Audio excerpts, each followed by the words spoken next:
जय हिंद साथियों, justice with अखंड भारत में आप सभी का फिर से स्वागत है। आज हमारा टॉपिक रहेगा मूल अधिकार। एक बार और बता दे रहे हैं, जस्टिस विथ अखंड भारत, बड़ा अक्षर जैसे है। आप लोग सभी लोग इसे सब्सक्राइब कर लीजिएगा और 500 सब्सक्राइब कराने का जिम्मा आप लोग का है। और शेयर करिए दोस्तों के पास। और क्योंकि ये हमारे जो भी चैनल है या आप सभी राज्य स्तरीय परीक्षा और उनसे जो निम्न स्तरीय जो तैयारी है, प्रतियोगी परीक्षा है, उनके लिए काफ़ी कारगर साबित हो सकता है। इसलिए अपने दोस्तों के पास शेयर कीजिए और इस पर थोड़ा ध्यान दीजिए और सब्सक्राइब बढ़वाइए और सपोर्ट कीजिए इस नौजवान को। और पीछे वीडियो बनाए हैं उसे देखिए। तो चलिए आते हैं मुद्दों से हटकर हमारा अपना टॉपिक पर। तो मूल अधिकार। तो मूल अधिकार सबसे पहले जाने के मूल अधिकार जो है हमारे भारतीय संविधान के भाग 3 में उल्लेख किया गया है, अनुच्छेद 12 से 35 तक मूल अधिकार। तो भाग 3 को हम भारत का मैग्ना कार्टा कहा जाता है। भाग 3 को भारत का मैग्ना कार्टा कहा जाता है। अब समझेंगे कि मैग्ना कार्टा क्या है। मैग्ना कार्टा शब्द आया कहाँ से। तो मैग्ना कार्टा शब्द समझने के लिए आपको थोड़ा इतिहास में जाना होगा। तो कहानी सुनिए। 1215 में ब्रिटेन के राजा एक किंग जोन थे। तो वहाँ के नागरिकों ने कहा कि हे राजन, कि आपका जब मन करता है जब युद्ध कर लेते हैं, जब मन करता है आप किसी संधि कर लेते हैं, हम लोग का क्या अधिकार है। तो उन्होंने कहा कि आपका भी अधिकार है। तो उन्होंने एक लिखित दस्तावेज दिया, उसी को मैग्ना कार्टा कहा गया। मैग्ना कार्टा का अर्थ होता है सर्वोच्च दस्तावेज। मैग्ना माने सर्वोच्च और कार्टा में दस्तावेज, सर्वोच्च दस्तावेज। इसलिए हमारे भारत का मैग्ना कार्टा भाग 3 को कहा जाता है। अब कहेंगे मौलिक अधिकार, यानी जो लिखित दिया जाएगा। लिखित अगर मौलिक अधिकार की बात किया जाएगा तो ब्रिटेन के संविधान द्वारा दिया गया था, लेकिन तो कानूनी रूप से बात कहेगा, क्वेश्चन में आएगा तो अमेरिका के द्वारा दिया गया था। यानी मौलिक अधिकार सबसे पहले किस देश के संविधान के द्वारा कानूनी रूप से दिया गया था, तो अमेरिका के संविधान के द्वारा दिया गया था। बिल ऑफ राइट्स के नाम से 4 मार्च 1789 को। यानी सबसे पहले क्वेश्चन आएगा कि मौलिक अधिकार सबसे पहले किस देश के द्वारा प्रदान किया गया था, तो अमेरिका द्वारा प्रदान किया गया था। 4 मार्च 1789 को प्रदान किया गया था बिल ऑफ राइट के नाम से, और पूर्ण रूप से लागू हुआ था 1791 में। बहुत लड़के कंफ्यूज हो जाते हैं, 1789 1791 लिखा रहता है। तो जैसे भारत का संविधान पूर्ण रूप से कब तैयार हुआ, तो 26 नवंबर 1949 को बनकर तैयार हुआ, लेकिन लागू कब हुआ, 26 जनवरी 1950 को। उसी प्रकार जो अमेरिका संविधान जो था मौलिक अधिकार प्रदान किया गया था 4 मार्च 1789 को, लेकिन पूर्ण रूप से कब लागू हुआ, 1791 में।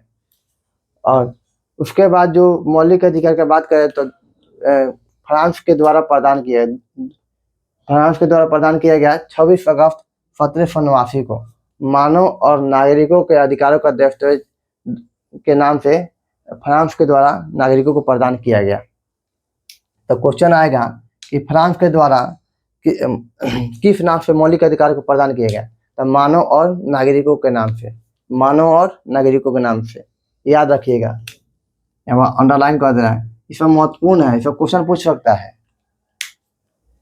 अमेरिका के द्वारा किस नाम से मौलिक अधिकार प्रदान किया गया, बिल ऑफ राइट के नाम से।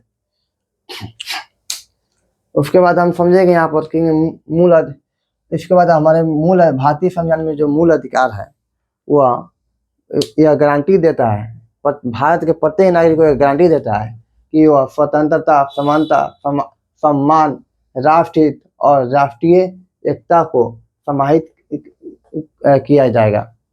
यानी उसके सभी भारतीय संविधान के द्वारा उस प्रत्येक नागरिक को सम्मान दिया जाएगा, उसकी समानता ख्याल रखा जाएगा, उसके राष्ट्रीय एकता को उसको समाहित किया जाएगा। मूल अधिकार में दिया गया है। अब समझिएगा कि मूल अधिकार का तात्पर्य क्या है। ये सब इसलिए बना देंगे, हम अपने सुविधा के लिए बना दिए हैं बना दिए हैं इसलिए क्योंकि लिखने में समय बहुत लगता है। आप लोग को डिजिटल बोर्ड का मजा दे रहा है। डिजिटल बोर्ड में क्या लगा, सभी लिखा रहता पहले से, खाली ये समझाना रहता है और भगाते रहना है, बताते रहते हैं, उन्हें बताते रहना है। इसलिए सभी पहले से ही बना दिए हैं कि समय ना लगे, आप लोगों को कम समय में ज़्यादा बताए, इसलिए। चलिए आते हैं अब समझेंगे मूल अधिकार का तात्पर्य क्या है। मूल अधिकार, तो मूल अधिकार का तात्पर्य जो है किसी देश के राजनीतिक लोकतंत्र के उन्नति से है। मूल अधिकार का तात्पर्य समझे राजनीतिक लोकतंत्र के आदर्शों के उन्नति से है। यहाँ पर ड्राफ्ट करके लिख लेंगे। यहाँ पर लोकतंत्र के आदर्श, मूल अधिकार का तात्पर्य राजनीतिक लोकतंत्र के आदर्शों के उन्नति से है। राजनीतिक लोकतंत्र के आदर्शों के उन्नति से है। यहाँ पर ड्राफ्ट करके लिख लेंगे। और यह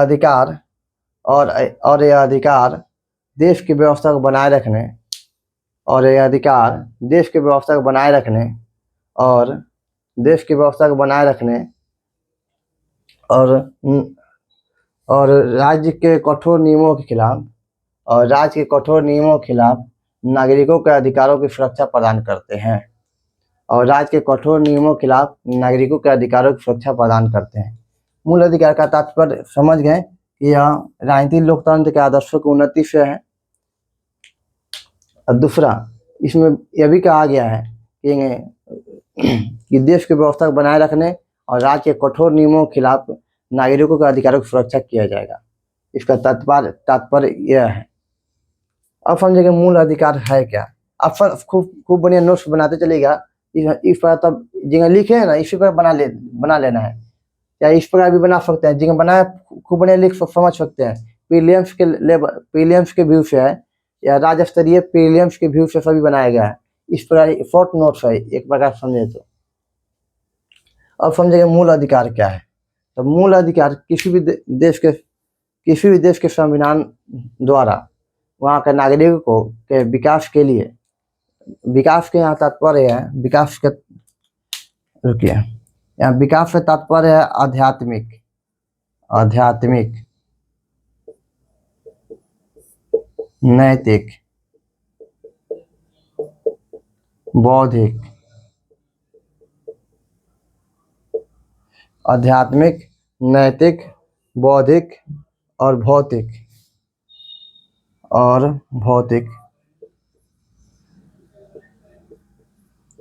यानी फिर से बात करें मूल अधिकार क्या है। तो मूल अधिकार किसी भी देश के संविधान के द्वारा वहाँ के नागरिकों के विकास के लिए आध्यात्मिक, नैतिक, बौद्धिक, भौतिक रूप से आवश्यक होते हैं।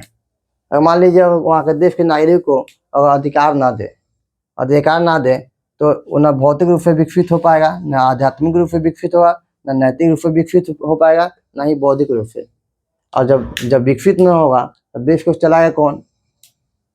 इसीलिए वहाँ के देश के नागरिकों को मौलिक अधिकार प्रदान किया जाता है। अब बात करेंगे कि भारत में मौलिक अधिकार के इतिहास के बारे में बात करेंगे। भारत के मौलिक अधिकार के इतिहास में भारतीय नेताओं द्वारा कब मौलिक अधिकार की मांग की गई। हमारे क्या कहते हैं 1947 से पहले हमारे जो देश में जो ब्रिटिशों का शासन था, इसीलिए कब मांग की गई मौलिक अधिकार के लिए। हमारे पुरखों के द्वारा भी मौलिक अधिकार की मांग की गई थी।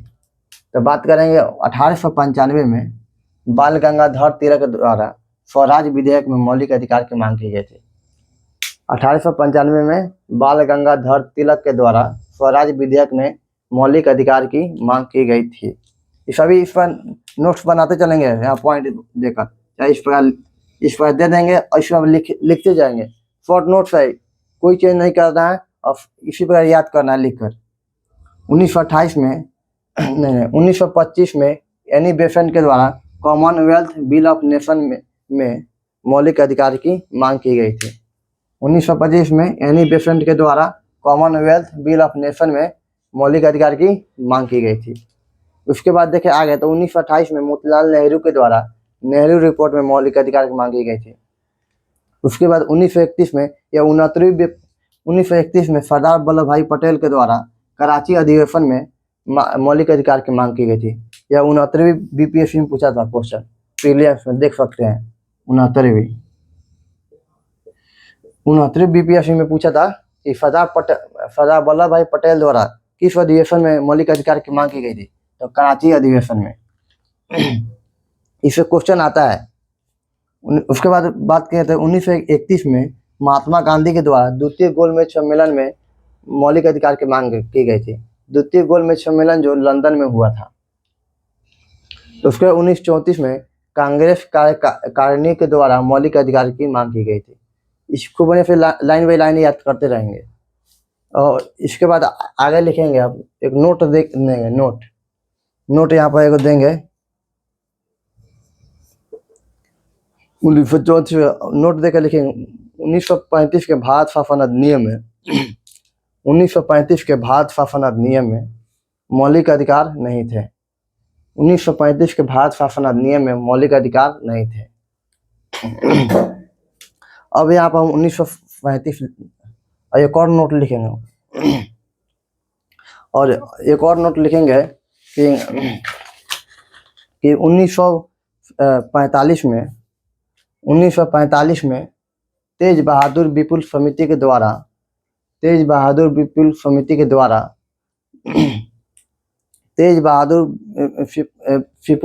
द्वारा फंडामेंटल ऑफ राइट्स और डीपीएसपी को 2 भागों में बांट दिया गया। तेज बहादुर विपुल समिति के द्वारा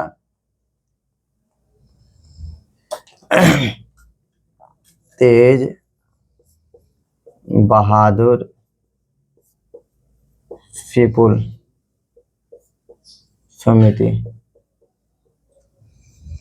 1945 में तेज बहादुर विपुल समिति के द्वारा मौलिक अधिकार और डीपीएसपी को 2 भाग में बांट दिया गया। यहाँ पर नोट कर लें, इसका क्वेश्चन सभी पूछता है।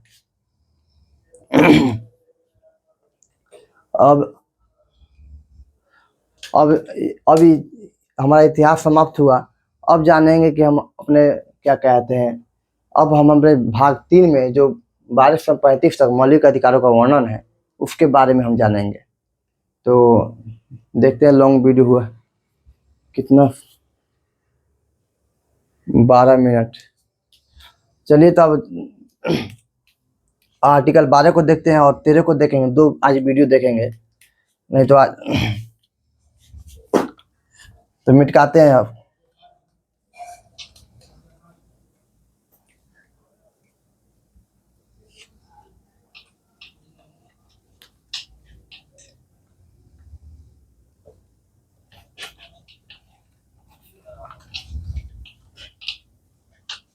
आर्टिकल 12 को देखेंगे।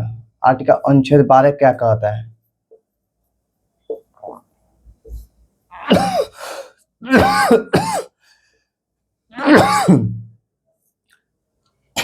आर्टिकल 12 जो है राज्य के विरुद्ध नागरिक के दावे को बताता है।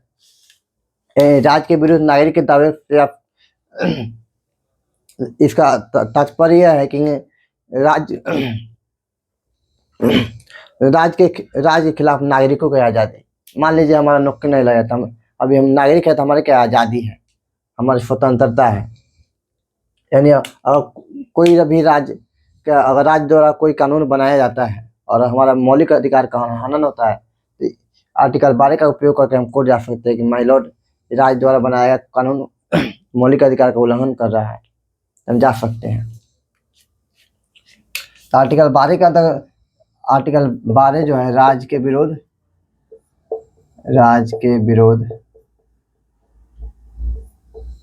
नागरिक के दावे।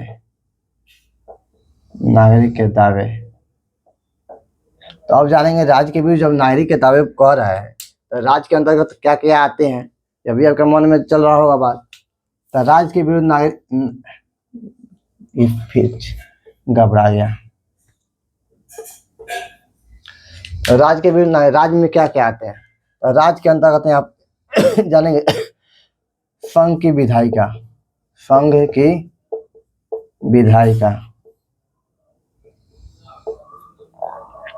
संघ की विधायिका तात्पर्य है लोक संसद यानी लोकसभा राज्यसभा।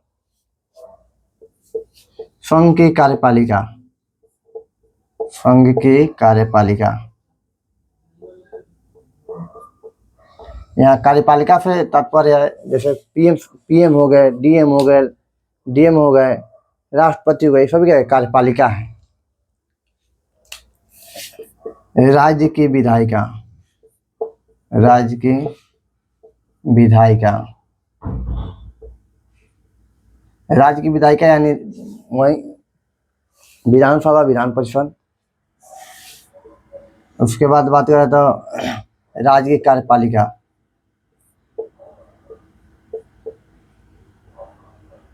राज्य की कार्यपालिका। इसके बाद कहें तो स्थानीय स्वशासन, स्थानीय स्वशासन। स्थानीय स्वशासन के अंतर्गत पंचायती राज, नगर पालिका ये सब आते हैं। पंचायती राज,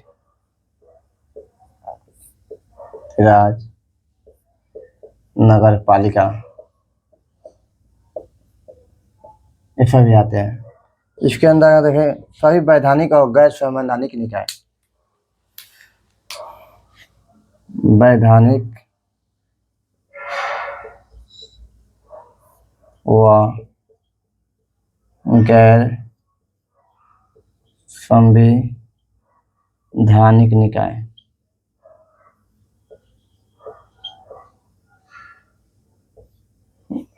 वैधानिक और गैर संवैधानिक निकाय, तो वैधानिक और गैर संवैधानिक निकाय में क्या क्या आते हैं जैसे ओएनजीसी, भेल, गेल, फेल ये सभी आते हैं। यानी समझे कि राज्य के अंतर्गत गांव ग्राम से लेकर अब सबसे ऊपर तक सभी आते हैं और इनके द्वारा मौलिक अधिकार का अगर नागरिक उल्लंघन होता है तो इनके खिलाफ हम कोर्ट जा सकते हैं, न्यायालय जा सकते हैं, न्यायालय जा सकते हैं। इस अगर बात करें तो कोई भी अगर बात करें उच्चतम न्यायालय का परिभाषा के अनुसार, उच्चतम न्यायालय का परिभाषा के अनुसार बात करें तो कोई भी निजी एजेंसी जो बतौर राज्य की संस्था के रूप में कार्य कर रही है उच्चतम न्यायालय के अनुसार, यहाँ पर लिख रहा है उच्चतम न्यायालय के अनुसार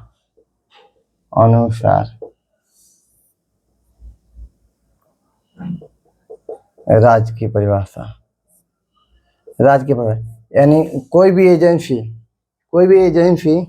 या निजी इकाई जो बतौर राज्य की संस्था काम कर रही है वो आर्टिकल 12 के अंतर्गत आएगा।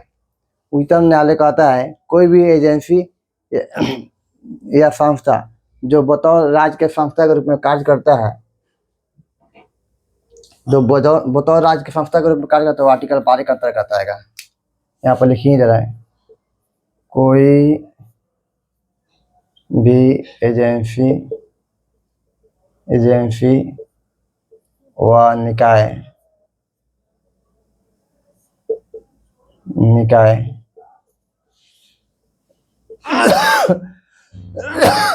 जो बतौर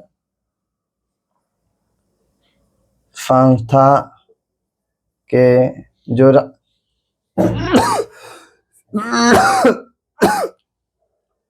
बतौर राज्य, तो फीका हो रहा है, रुकिए चेंज कर रहा है, जो बतौर राज्य के संस्था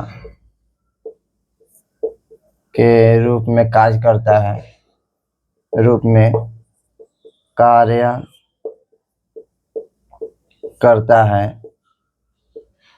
आर्टिकल अनुच्छेद 12 का अंतर्गत आता है, अनुच्छेद 12 के अंतर्गत आता है।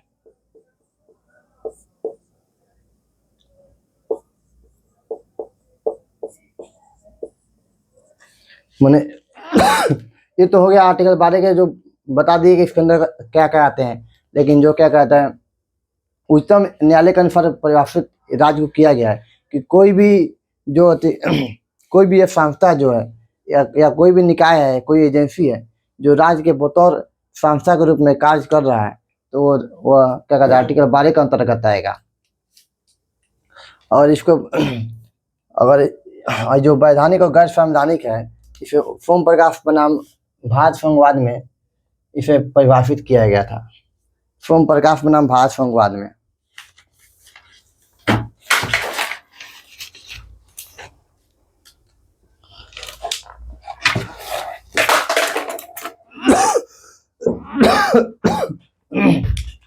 बैठ के थोड़ा लिख दे यहाँ पर नीचे।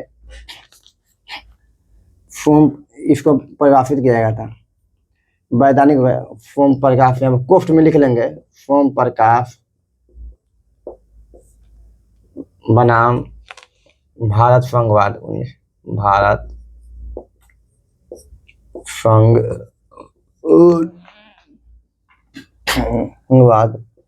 1981 में सर्वोच्च न्यायालय ने निर्णय दिया, सर्वोच्च न्यायालय ने निर्णय दिया है सर्वोच्च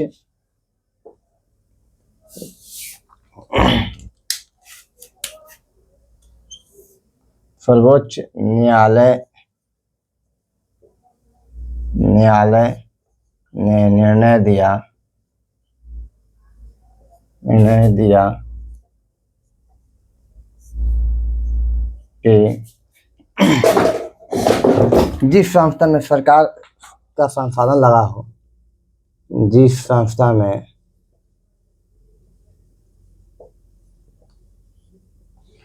सरकार का संसाधन लगा हो, सरकार का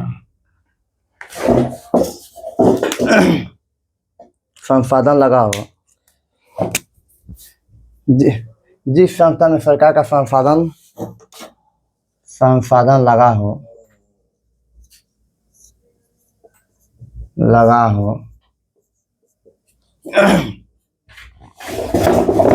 जिसका संस्था का संचालन सरकार करती हो,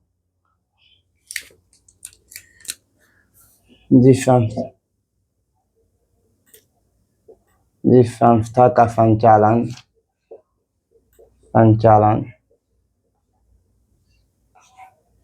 सरकार करती हो, या उसका इतिहास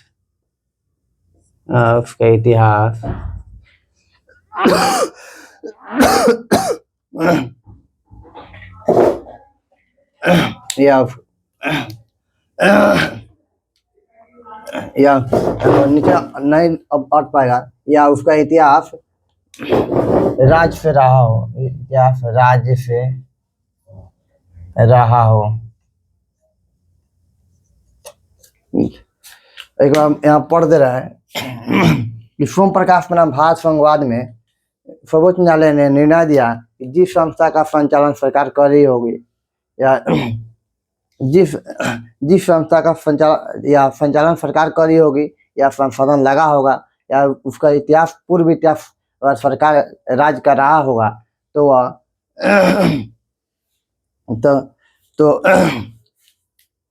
तो अन्य प्राधिकरण, यानी अन्य प्राधिकरण का मतलब है ONGC, भेल गेल या अन्य प्राधिकरण अंतर्गत यही आता है। तो अन्य प्राधिकरण के अंतर्गत आएगा। ठीक, इसको नोट करके लिख लेंगे, थोड़ा बाउंस चल गया होगा आप लोग के दिमाग से। सोम प्रकाश बनाम भारत संघवाद में सर्वोच्च न्यायालय ने निर्णय दिया कि जिस संस्था का संचालन सरकार कर रही होगी, या संसाधन लगा होगा, या उसका पूर्व इतिहास अगर राज्य का रहा होगा, तो अन्य प्राधिकरण के अंतर्गत आएगा। यहाँ पर नोट की जगह पे यहाँ पर लिख लेंगे अन्य प्राधिकरण क्या है। अन्य प्राधिकरण और डैश देके लिख लेंगे। सर्वोच्च न्यायालय डिफाइन के अन्य प्राधिकरण अन्य प्राधिकरण, यहाँ पर डैश देकर लिख लेंगे सर्वोच्च न्यायालय का फैसला। ठीक, अगर उदाहरण के तौर पर यहाँ अन्य प्राधिकरण में उदाहरण के तौर पर लिख लेंगे भेल, गेल, फेल, ओएनजीसी, इतना हम लिख लेंगे। ठीक, तो अब हमारा समाप्त हुआ। इसको बताएंगे, एक बार बताया जाए मूल अधिकार का। मूल अधिकार भारतीय अमेरिका के संविधान द्वारा लिया गया था, उस समय शायद नहीं बताए थे। यहाँ पर एक नोट करके लिख लीजिएगा कि बीसीसीआई राज्य नहीं है, बीसीसीआई राज्य नहीं है। यहाँ पर नोट करके लिख ही लेंगे बीसीसीआई राज्य नहीं है। ठीक, तो आज हमारा क्लास यहीं पर समाप्त हुआ, और फिर हम कल 13 से आर्टिकल से लेकर हम जहाँ तक होगा उतना चर्चा करेंगे। तो जय हिंद।